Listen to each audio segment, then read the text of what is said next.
So hello friend, welcome back to my channel. This is Waqas and you're watching Waqastech. So guys, in this video I will show you how to check iPhone battery weak or not on any iPhone. So you can see a personal screen. This is my iPhone 8 and right now it's running on iOS 16.2. So let's check that battery good or not for that iPhone.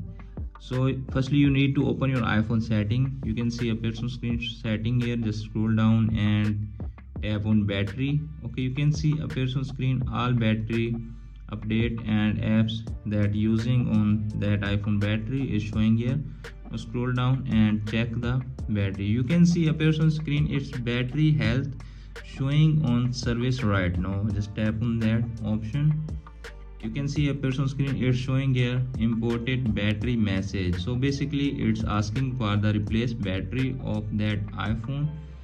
You can see its battery maximum health is 76% and it's need to change right now. So friends, after watching this video how to check iPhone battery weak or not on any iPhone, by doing that simple way you can easily check the iPhone battery. Hope this video is helpful for you. If the video is helpful for you, don't forget to share and subscribe my YouTube channel and press the bell icon for upcoming videos notification. Thanks for watching.